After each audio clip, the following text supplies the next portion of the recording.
안녕하세요. 법무법인 승평 이혼 전문 이세론 변호사입니다. 평생을 약속한 배우자가 몰래 바람을 피웠다면 그 정신적 고통은 이루 말할 수가 없겠죠. 상간행위라고 하는 것은 사람의 신뢰를 크게 배신하는 행동으로 지금은 폐지가 되었지만 예전에는 간통죄로 처벌을 받기도 했습니다. 상간행위로 인한 정신적 충격만큼 상간녀나 상간남에 대한 분노가 너무 크기 때문에 이성을 잃고 실수를 하시는 분들도 많아요. 이런 실수가 최종적인 소송 결과라든지 위자료 액수에 있어서 안 좋은 영향을 미치기도 합니다. 그렇다면 상간소송을 하기 전에 반드시 하지 말아야 할 실수에는 어떤 것들이 있을까요? 오늘은 상간소송을 하기 전에 반드시 피해야 할 3가지 실수에 대해서 말씀드리려고 합니다.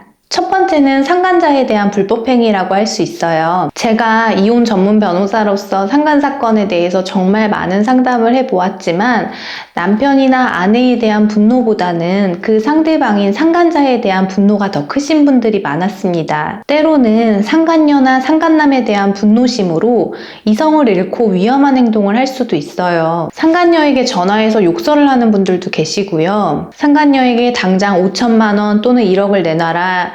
내놓지 않으면 너희 남편에게도 알리고 직장에도 찾아가고 심지어 자녀들에게도 알리겠다라고 말씀하시는 분들도 있으시고요. 상간녀 직장에 찾아가서 상간녀에게 욕설을 하면서 그런 사실들을 직장 사람들이 알게끔 알리시는 분들도 계시고요. 상간녀의 SNS에 이 여자는 내 남편과 바람이 난 상간녀입니다 라는 댓글을 다시는 분들도 있으세요. 그런데 상간녀에게 직접 접촉을 해서 돈을 얼마 내놔라 라고 하면 공갈미수죄가 성립할 수 있고요. 만약에 상간녀의 직장에 찾아가서 욕설을 하고 상간사실을 알리게 되면 모욕죄, 명예훼손죄가 성립할 수 있습니다. SNS에 댓글로 상간사실을 알리는 것은 정보통신망법에서 규정하고 있는 명예훼손죄에 해당할 수 있어요. 이렇게 이성을 잃으시고 분노에 사로잡혀서 행동을 하게 되면 오히려 상간녀가 위와 같은 사유들로 형사고소를 진행을 해서 처벌을 받게 될 수도 있습니다. 이후에 진행되는 상간소송에서도 상간녀가 위와 같은 사유들을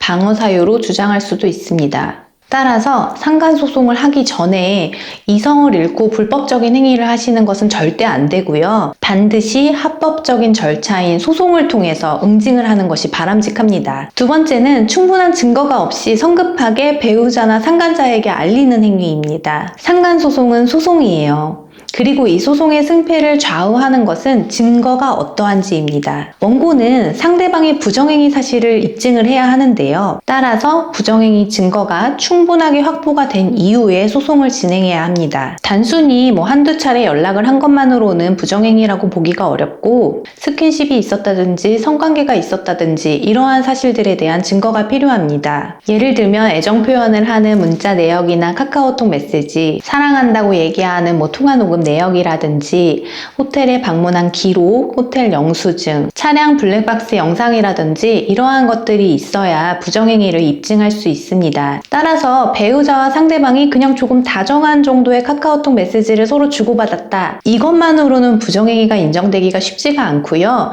만약에 인정된다고 하더라도 위자료가 매우 낮게 책정이 될 거예요. 만약에 상대방의 부정행위를 입증할 증거들이 충분히 확보된 상황에서 배우자라든지 상간녀에게 너 바람 폈지 라고 알리는 것은 소송에서는 큰 문제가 되지 않을 겁니다. 하지만 만약에 증거가 충분히 확보되지 않은 상태에서 배우자와 상간녀가 조금 다정한 그런 문자를 주고받았다라는 사유만으로 당신 바람 폈냐? 뭔가 이상하다 라고 그런 사실을 알리게 된다면 어떻게 될까요? 그 이야기를 듣게 되면 배우자나 상간자는 지금까지 있었던 증거들을 다 삭제를 할 뿐만 아니라 앞으로 만남이나 연락에 있어서도 굉장히 조심스러운 태도를 보일 수밖에 없겠죠. 그러면 원고의 입장에서는 추가 증거를 확보할 수 있는 방법이 없어지게 됩니다. 따라서 충분한 증거가 확보되지 않은 상태에서 배우자나 상간녀에게 부정행위를 알게 되었다라는 사실을 알리는 것은 반드시 피해야 합니다. 세 번째로 피해야 할 실수는 합의 제한을 무시하거나 감정적으로 대처하는 거라고 할 수 있어요. 상간소송은 위자료 소송이므로 결국 위자료를 어떻게 받느냐 이게 가장 주된 목표일 거예요. 소송 이전에 상대방으로부터 합의 제한이 들어왔다든지